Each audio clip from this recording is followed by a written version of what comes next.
Baker Mayfield is living the dream right now, a career resurgence, and his South Oklahoma Rangers are in the World Series. But his good fortunes end this week in Houston as the Buccaneers take on the Texans. We're going to talk about that on this episode of The Bullpen. To throw the punches away. He floats one wide open, and there he goes. Tagged down for a Texan touchdown.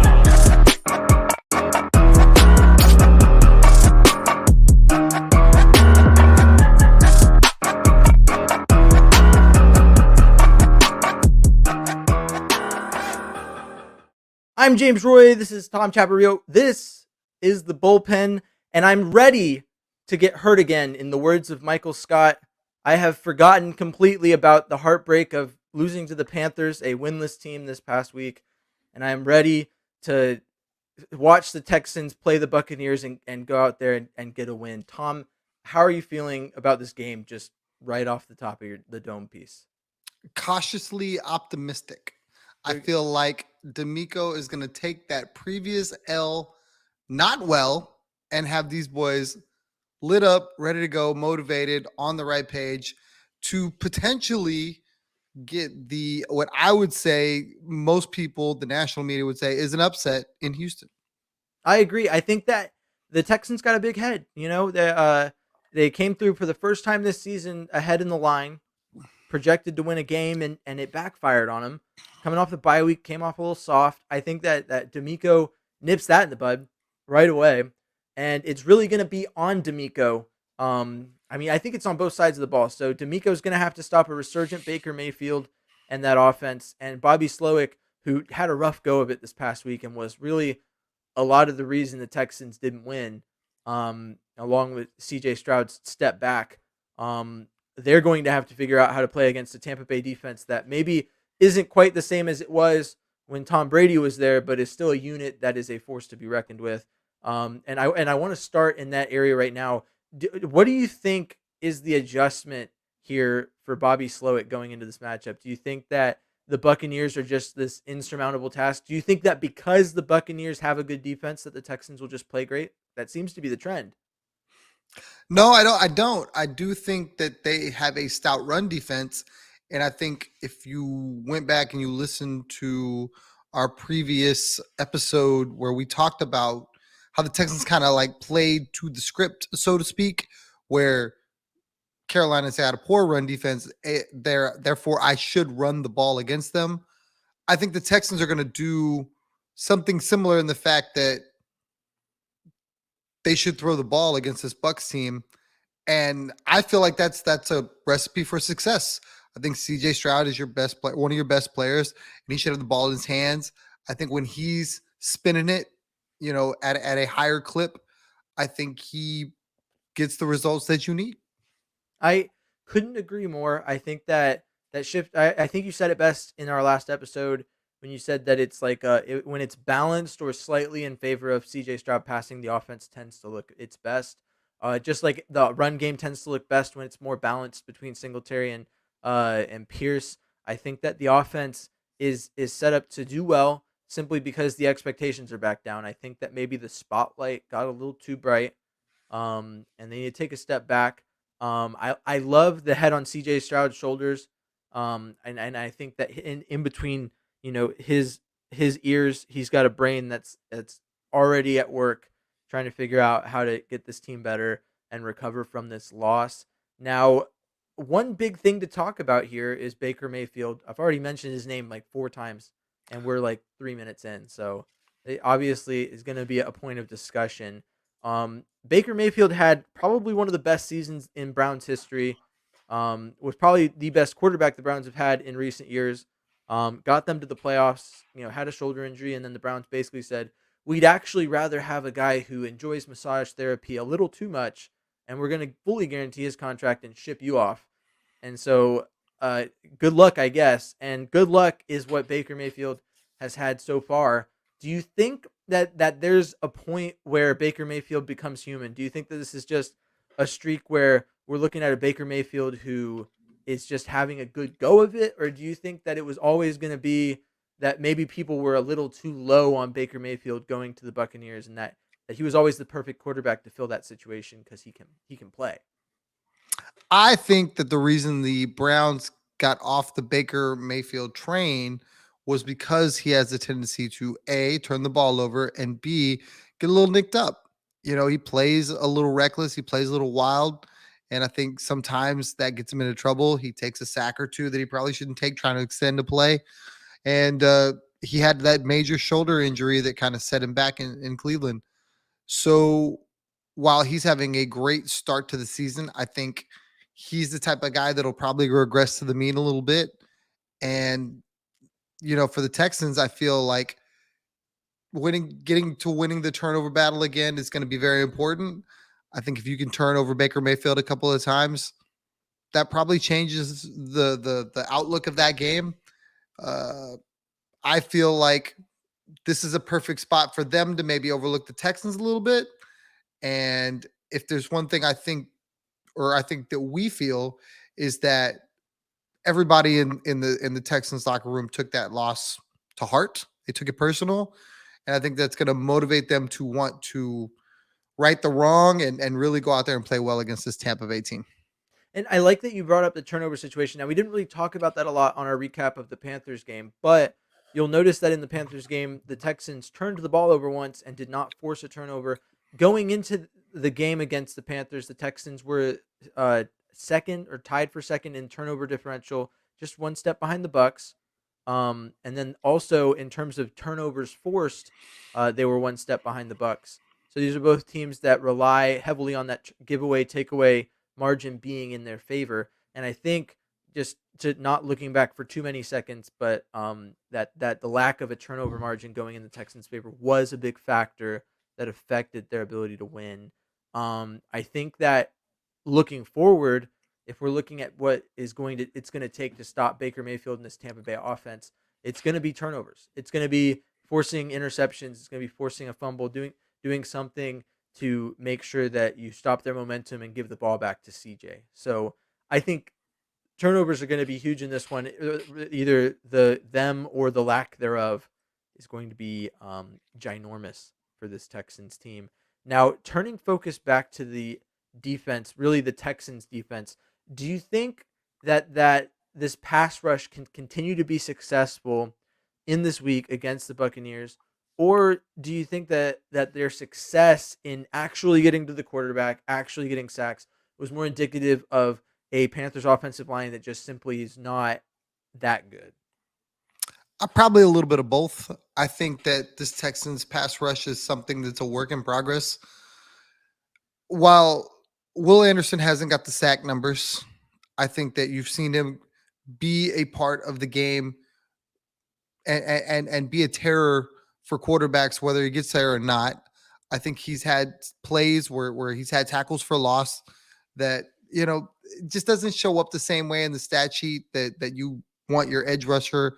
You want him to have 7 sacks or whatever. You measure it that way. It's a huge number. And I see them, and you are a huge fan of Grenard. You feel like Grenard is somebody that is kind of overlooked a little bit.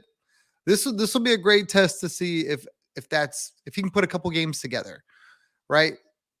This past week, you were championing Grenard, and hey, he got to the quarterback, got sack and a half, something like that. He currently leads the team with 5 sacks. Exactly. And while I think that his sacks are a byproduct of you know guys getting funneled towards him because Will Anderson's coming from the other side, if he keeps producing it's probably not a bad thing. I So mean, if it works, it works. We watched this Texans team utilize J.J. Watt's double, triple teams that he was getting to get other guys sacks. I think that a lot of Jadeveon Clowney and Whitney Merciless's numbers came from the simple fact that they played on the same defensive line as J.J. Watt. So, I mean, I see your point from that perspective. I do think that this pass rush should be able to get there, but I am hesitant to be like 100% about it, simply because of the fact that the competition that set them up this past week was lesser than what they're going to be facing this week. Now, the Buccaneers have had Tom Brady, and he left. Kyle Trask was there. Then Baker Mayfield weaseled his way in and got in there.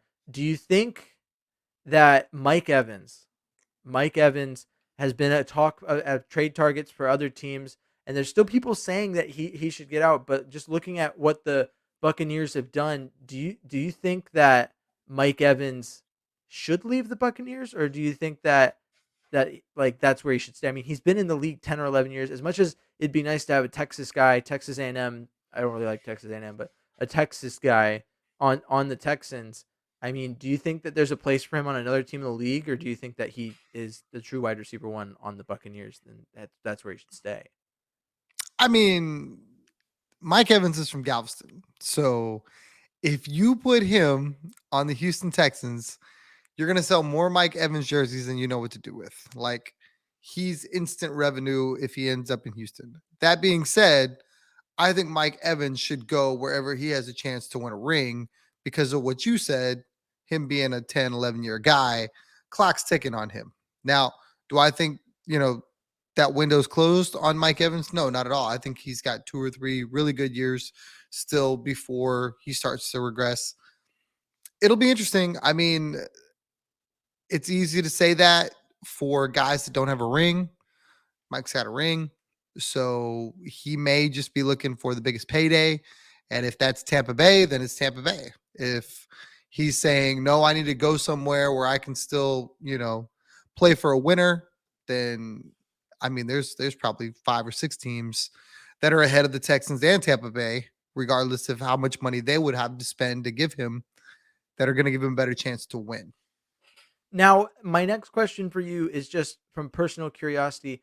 Going into this gauntlet of the NFC South that we're coming to the end of, um, I feel like a lot of people ranked the Buccaneers as the best team. Do you think that after having endured the entire gauntlet going into this Buccaneers matchup, that that's still the case? How would you rank the NFC South just top to bottom as it stands, just based off how you've observed it? I mean, I think initially we thought lesser of other teams, right? Atlanta, we thought was probably had more weapons. I know New Orleans probably was in a little bit of a transition. You had guys hurt, you had guys in legal problems. You had all the different things. And then Tampa was the team where they were rudderless. I know, right? The Bucks rudderless. I didn't mean to do it. It worked out. But Baker Mayfield's kind of solidified that. Now, they've always had the wide receiver talent. They got Godwin on the other side, who's great. And then Mike Evans. They normally had a decent tight end. I can't think of who their tight end is at the moment. And then they've always had a average run game. So Tampa's never, ever not in it, it seems like. They're always in it in some aspect. I would probably rank them, if I had to rank them now, I'd probably say the Saints are 1, just because Kamara is so good. Carr is starting to look the part. They've got Olave. They've got that Shaheed kid that can just absolutely fly. And then they got Mike Thomas for whatever you want to use Mike Thomas for occasionally. So, and their defense is really good too.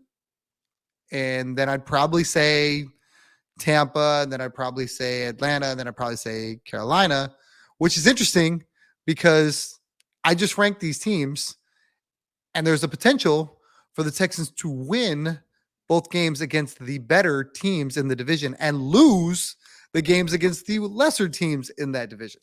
So I don't even know.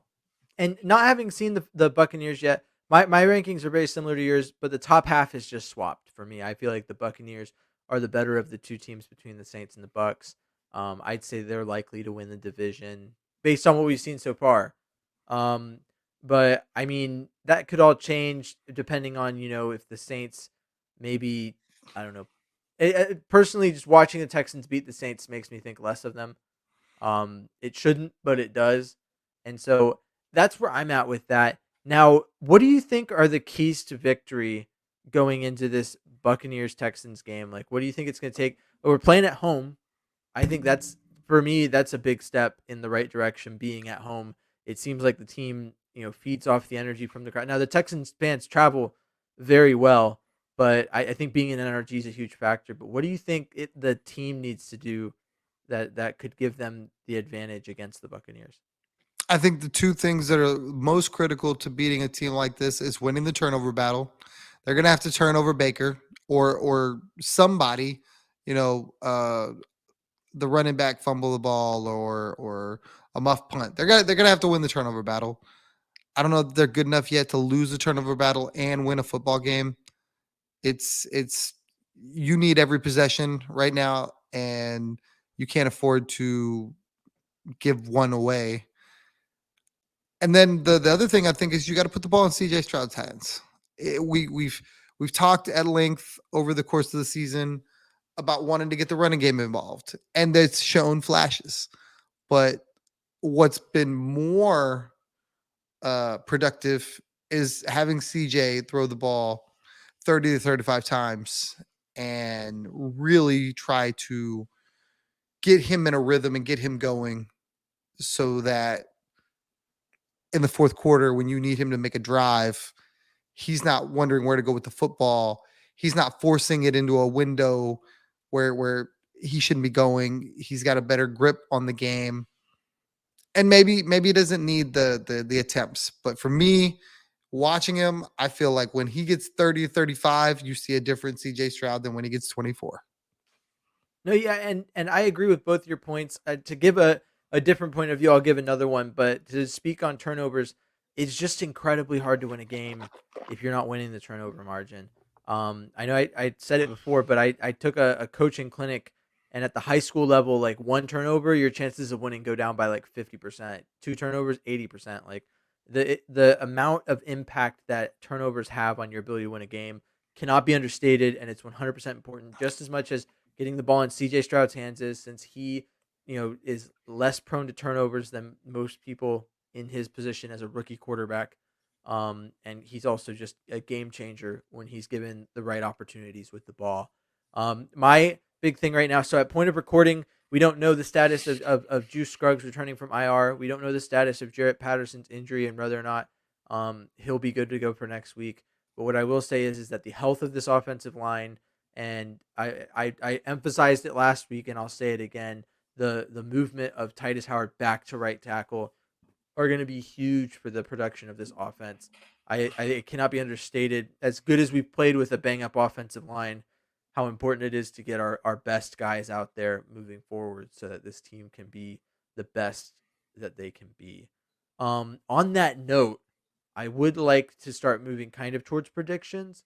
I'd like to see. So, how do you feel this game is going to go? Do you think it's going to be like a close matchup? Do you think that the Texans are outgunned? Who are you picking to win this one? I'm actually picking the Texans for no other reason than I just can't see D'Amico Ryans not having these guys ready to go. I feel like they're going to be back in their building. They're going to be extra motivated to try to avenge a loss. And Tampa's just going to be the team in the way. I think that they're probably pretty evenly matched. I think it'll probably be a closer game than I would like it to be. So we'll be on the PSF app, sweating it out. But give me a 24-20 Texans win. All right, I like it. I'm not quite sure. I don't know. I think I believe in the ability of the Buccaneers to score the high amount of points, and I know that I believe the Texans will win. I'm not one to turn. I don't think that one game. I think the culmination of the Falcons and Saints and Panthers games and how they went gives me reason to believe that it'll be close and that it could go either way. So if I'm giving my score prediction right now, I'm gonna go your classic 20-17 Texans win. Because I think it's by a field goal one way or the other. And I believe the Texans can win this. I agree with you. D'Amico's gonna get the boys ready. Told you before, I think that CJ's got that dog mentality, and that he's got it between his ears. He's already devising ways to build the guys up and get back on track. As far as the storybook ending goes, let's try again. I was hopeful when another reason that delay a game call really frustrated me is that my storybook ending, there's about 6 minutes left in the game.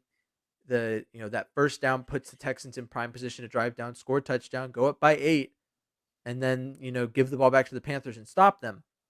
And so I was like, oh, perfect. But this will be the first time ever that in some way, shape, or form, my storybook ending is correct. So that was the other frustrating part. Less frustrating than the fact that my team lost because, as you know, I was happy that they beat the Colts in Week 18 last year. I'm always looking for a Texans win. The implications after the season can be sorted out later. I just want the team to win a game. Like that's my big thing. Couldn't be happier to see them win, regardless of the circumstances. Um, but to get into this storybook ending, it's 17-17, and there's 2 minutes left. The offense, while it has put up 10 points. Defense scored 7 of the points. Has not looked great all game. It's been a lot of 3-and-outs. Um, it's just been a rough game throughout. And CJ has not quite learned his lesson from last week, has not quite shown it. But he has one last opportunity. This time, 2-minute warning, 2-minute drill is going for the Texans. And CJ, bad kickoff on this. The Texans just fielded it, and he gets tackled at the 12. So now the Texans are set up for an 88-yard touchdown drive or an 88-yard deficit between them. They just need to get into field goal range, right? So it looks hopeless. Bobby Slowick does that thing where he runs it on first and second down, trying to set something up. The time's ticking. CJ's set up on a 3rd and 8, drops back and just launches one. And Noah Brown is right there, 20 yards deep, and just takes it. Nice little 40-yard throw that puts the Texans just in enemy territory. They're sitting at the Buccaneers 48-yard line. Time's ticking because Bobby Slowick did those 2-run plays. Noah Brown didn't get out of bounds. We're sitting there watching it, and our timeouts are gone because we're a rookie team, and we called some to prevent delay of games. Because that's why CJ doesn't have any, except for that one that cost us the game last week. Let's not talk about that. We'll focus on this story time. CJ drops back next play, hits Nico Collins on a nice little 12-yard slant route, and gets us into field goal range. There's a bit of a bumbling with getting the ball spiked. Get it down. There's about 12 seconds left, one timeout. So the Texans throw another little lob up to Tank Dell to try and get something going. Doesn't work. So then incomplete pass, 5 seconds. Run it up the middle. Damian Pierce, 5 yards, sets up at the 30, 25-yard line somewhere in there. And Kaimi Fairbairn, the GOAT kicker in all of Texans history, puts the game away, puts it on ice, ends it. Texans win 20-17. Boom. Ladies and gentlemen, that is why you watch the bullpen. You come for the antics, the boy band jokes, the animal trap jokes. You stay for the story time because he gives it to you raw, unfiltered, unedited, and one of these days he's going to nail that joker, and then we're going to play the lottery, and I'll be wealthy, and we'll see you at NRG. Don't take it to Vegas just yet, but one of these days they're going to do a same game parlay.